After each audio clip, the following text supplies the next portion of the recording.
Srisailam project ప్రభుత్వ గృహాల్లో అనుమతి లేకుండా ఉంటున్న వారిని ఖాళీ చేయించాలన్న హైకోర్టు ఉత్తర్వుల నేపథ్యంలో సుండిపెంటలో అధికారులు నోటీసులు జారీ చేశారు. ఈ నెల 17 లోపు సంజయ్ శివాలని తహసీల్దార్ సర్వే నిర్వహించి నోటీసులు ఇవ్వడంతో స్థానికులు ఆందోళన చెందుతున్నారు.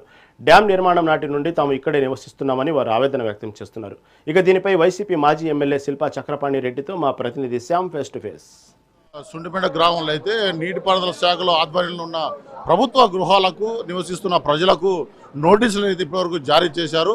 స్థానిక ఒక అడ్వకేట్ సంబంధించి ఇక్కడ అన్యాక్రాంతం అవుతుంది, ప్రజలు కూడా అక్రమంగా ఇక్కడ నివసిస్తున్నారు, ప్రభుత్వం నష్టం కలుగుతుందని ప్రజా ప్రయోజన యోజ్యం వేయడంతో స్పందించిన హైకోర్టు బెంచ్ సంబంధించి వెంటనే ఇక్కడ సంబంధించి ప్రభుత్వ గృహాలను ఖాళీ చేయాలి, స్థలాలను ఖాళీ చేయాలని ఉత్తర్వులు జారీ చేయడంతో రాజకుమారి గనియా, కలెక్టర్ రాజకుమారి గనియా అలాగే ప్రభుత్వం స్పందించి ఇక్కడ నోటీసులు ఇచ్చిన పరిస్థితి ఉంది.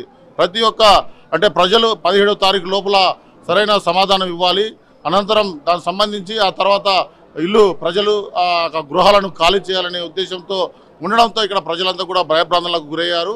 దీనికి సంబంధించి మేము మా పరిస్థితి ఏంటి అనే ఒక ప్రశ్నార్థంగా ఉన్న సమయంలో ఇక్కడ అంటే గత వైఎస్ఆర్సీపీ ఎమ్మెల్యే మాజీ ఎమ్మెల్యే శిల్పా చక్రపాణి రెడ్డి గారు ఇక్కడికి వచ్చి ప్రజలకైతే భరోసా ఇచ్చాడు, సమీక్ష సమావేశం నిర్వహించారు.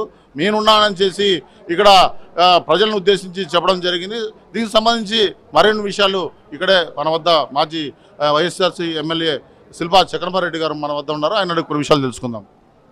చెప్పండి, ప్రధానంగా ప్రజలు ఒకటే అంటున్నారు, మేము ఈ స్థానికంగా ఇక్కడే నివసించాము, మా తాతలు మా తండ్రులు ఇక్కడే ప్రభుత్వ ఉద్యోగం డ్యాము నిర్మాణంలో పనిచేసి ఇక్కడే నివసిస్తూ ఇక్కడే మేము పెరిగి మా యొక్క ఉద్యోగ అవకాశాలు లేకపోయినప్పటికీ మా యొక్క తల్లిదండ్రులను మేము చూసుకుంటూ ఇక్కడ నివసిస్తున్నాము. ఉన్న పలంగా ప్రభుత్వం ఇప్పుడు మాకు నోటీసులు ఇచ్చి మమ్మల్ని ఇల్లులు ఖాళీ చేయాలంటే మేము ఎక్కడికి వెళ్ళాలి అనే ప్రశ్నార్థంగా ఉన్న భయాందోళన ఉన్న పరిస్థితుల్లో మీ వరకు ప్రతిపక్ష పార్టీగా గతంలో ఈ యొక్క శ్రీశైలం మండలం కూడా మీకు క్షుణ్ణంగా తెలుసు, ప్రజలకు ఏ రకంగా భరోసా ఇస్తారు? ఈరోజు చూశారు మీరు, ఎందుకంటే ఇది గమనిస్తూ ఉన్నా, చాలా రోజుల నుంచి కూడా గమనిస్తూ ఉన్నా, చాలా భయాందోళనలు ఉన్నారు అందరూ కూడా. అంతకుముందు బుడ్డా రాజశేఖర రెడ్డి గారు చాలా మీటింగ్లలో కూడా చెప్పడం జరిగింది. నేనే 2500 గృహాలకు ఆ రోజు పట్టాలు ఇప్పించానని చెప్పడం గొప్పగా చెప్పుకోవడం కూడా జరిగింది. నేను ఆ రోజు కూడా అన్నాను, ఇరిగేషన్ సంబంధించినటువంటి రెవెన్యూ వాళ్ళతో ఏ విధంగా పట్టాలు ఇప్పిస్తారు అని చెప్పి నేను మాట్లాడడం కూడా జరిగింది. అయితే ఈరోజు అవి ప్రజలకు అర్థమవుతా ఉంది, ఇవన్నీ డూప్లికేట్ పట్టాలు, ఈయన మళ్ళీ ఈరోజు నోటీసులు ఇప్పిస్తూ ఉన్నాయంటే మనకి ఇచ్చింది డూప్లికేట్ పట్టాలని ప్రజలు భావిస్తూ ఉన్నారు. ఈ ప్రజలకు క్షుణ్ణంగా అర్థమవుతా ఉంది, ఈరోజు ఈయన పట్టాలు ఇవ్వలేదు, మన ఉరితాడిచ్చినాడని చెప్పి భావిస్తూ ఉన్నారు. నేను అడిగేది ఒకటి, ప్రభుత్వాన్ని కానీ ఈ యొక్క ఉన్నటువంటి పెద్దలను ఇక్కడ ఉన్నటువంటి ఎమ్మెల్యే గారిని కానీ నేను అడిగేది ఒకటి, బుడ్డా రాజశేఖర రెడ్డి గారు నీ బాధ్యత లేదా? నువ్వు 2500 పట్టాలు ఇప్పించానే 2500 మందికి నోటీసులు ఇప్పిస్తా ఉన్నావు ఖాళీ చేయాలని చెప్పి. ఎట్లా ఖాళీ చేస్తారు? ఉన్న పలంగా ఏ విధంగా ఖాళీ చేస్తారు?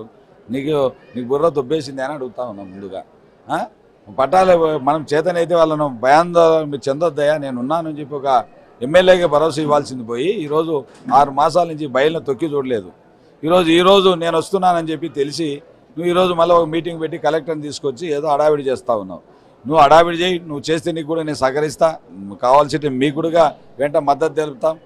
ఇక్కడ ఉన్నటువంటి ఎవరైతే నిర్వాసితులు ఉన్నారో, ఇక్కడైతే ఇంతకుముందు గతంలో నిర్వాసితులు కాదు, వీళ్ళు ఎవరైతే జీవిస్తూ ఉన్నారో ఇక్కడ ఉన్నటువంటి క్వార్టర్స్లో గతంలో ప్రాజెక్టు నిర్మిస్తున్న టైం నుంచి కూడా ఆ రోజు పెద్దలుగా 65 సంవత్సరాల నుంచి ఇక్కడే ఉంటూ ఇదే క్వార్టర్లో ఉంటూ వాళ్ళు చాలామంది చనిపోయి ఇక్కడ వాళ్ళ పిల్లలు కూడా ఆ క్వార్టర్స్లో జీవిస్తూ ఉన్నారు. అది ఎప్పుడు పడిపోతుందో దేవునికి ఎరుక. ఆ యొక్క క్వార్టర్లు చూస్తే అధ్వాన స్థితిలో ఉన్నాయి. దాని కాలపరిమితి కూడా మట్టితో కట్టినటువంటి పరిస్థితులు అవన్నీ కూడా చూస్తే అవి ఉచితంగా ఇవ్వాల్సిన పరిస్థితి ఖచ్చితంగా ఉంది. కాబట్టి ప్రభుత్వాన్ని కోరేది ఒకటే, ఈ యొక్క కలెక్టర్ గారిని కోరేది ఒకటే, ఎమ్మెల్యే గారిని కోరేది ఒకటే, మీరు ఈ యొక్క పేదలను ఇబ్బంది పెట్టొద్దు, అండగా నిలబడండి. ఎప్పుడో 60-20 సంవత్సరాల నుంచి నువ్వు ఖాళీ చేయడానికి నీకు ధైర్యం చాలుతుందా? మీరు చేయగలుగుతారా? ఈ ప్రజలను ఇటువంటి 30,000 పాపులేషన్ ఉన్నటువంటి సున్నిపేటను మేము మార్చగలిగే శక్తి మీకుందా? ప్రభుత్వం నేను ఒకటే వేడుకుంటా ఉన్నా, కోరుతా ఉన్నా, మీరు దయచేసి ఎవరైతే నివాసాలు నివసిస్తూ ఉన్నారో ఆ రోజునే రిటైర్డ్ అయినటువంటి పీపుల్స్ ఉన్నారు, ఎంతోమంది వ్యాపారస్తులు ఉన్నారు, ఎంతోమంది కూలీలకు వచ్చినటువంటి వారు ఉన్నారు, ఉద్యోగస్తులు విరమణ చెందినటువంటి వారు కూడా అన్ని శాఖలకు సంబంధించినటువంటి వారు ఇక్కడే నివసిస్తారు. అందరి కూడా ఈరోజు ఎవరైతే ఈ యొక్క ప్రభుత్వ భూమిలో ఉన్నారో వారందరూ కూడా పట్టాలు ఇచ్చే బాధ్యత మీది. రేపు మీటింగ్ పెట్టారు, దయచేసి మీరు పేద ప్రజలకి ఏదైనా రెగ్యులరైజేషన్ చేసే బాధ్యత తీసుకొని చేయండి. చివరిగా ప్రతిపక్ష నాయకుడిగా శిల్ప ఎలా ప్రజలకు భరోసా ఇస్తారు? చక్రపాణి రెడ్డి ఈరోజు భరోసా ఇవ్వడానికి ఈరోజు మీటింగ్ పెట్టాం. ఈరోజు చూస్తూ ఉన్న వేల మంది భయాందోళన ఉండి కూడా ఈరోజు మాకు చక్రపాణి రెడ్డి మాకు అండగా నిలబడతానే ఒక నమ్మకం ప్రజల్లో కలిగింది. కాబట్టి ఇంతమంది నువ్వు చూస్తూ ఉన్నావు, ఆడోళ్ళు మగోళ్ళు ఇంతమంది ర్యాలీలతో ఒక బాధ లోపల ఉన్నా మాకు అన్న తోడుంటాడు అనే ఒక నమ్మకంతో ఈరోజు ఒక ప్రతిపక్ష నాయకుని హోదాలో ఉన్నా నేను కూడా గమనిస్తూ ఉన్నా చాలా రోజుల నుంచి. ఎమ్మెల్యే ఏమన్నా చెప్తాడమో, నేను పోతే ఎమ్మెల్యే వీళ్ళకి ఏమైనా అన్యాయం జరుగుతుంది అనే ఉద్దేశంతో నేను కొన్ని రోజులు వెయిట్ చేస్తూ ఉంటే వీళ్ళు పట్టించుకునే పరిస్థితులు లేవు. కాబట్టి ఈరోజు రంగంలో దిగాం. 2 సంవత్సరాలు కూడా నేను ఆ రోజు చెప్పాను, అయ్యా ఎమ్మెల్యే గారికి పని చేయనిద్దాం 2 ఏళ్ల పాటు, తర్వాత ఏం చేస్తాడని. ఎంతసేపు నేను అన్న అరెస్ట్ చేస్తా, నీకు 29 స్థలాలు సున్నిపేటలో, బుడ్డా రాజశేఖర రెడ్డి నీకు దమ్ముందే, నీ తగ్గుతుందే, నేను అడుగుతా ఉన్నా, నీ దమ్ముందే, నీ తగ్గుతుందే, నీకు చేతనైతే నన్ను జైలు లేపించబ్బా, నువ్వు పెద్ద మోగను కదా, నన్ను జైలు లేపించు, నీ జైలు పోవడానికి సిద్ధంగా, నీ బెదిరింపులకు సాగవు, బెదిరింపులకు భయపడను. ఏంటంటే దీన్ని నేను జైలు లేపించా, నేను పెడతా చక్రపాణి అనేది అది వచ్చిందిలే వచ్చిందిలే, నీ అయిందిలే పెట్టిందిలే, ఏమి చేతగానేటువంటి ఎమ్మెల్యే ఊరికి ఉన్నా ఒకటే, ముసలిదానికి మొగుడు ఉన్నాడంటే ఉన్నాడు అన్నట్టు. చివరిగా ఒకటే, మనకి ఇక్కడ ప్రజల కోసం భయాందోళనకు గురి అవసరం అవసరం లేదు. ప్రజల కోసం ప్రతిపక్ష నాయకుడిగా నేను పోరాడతాను.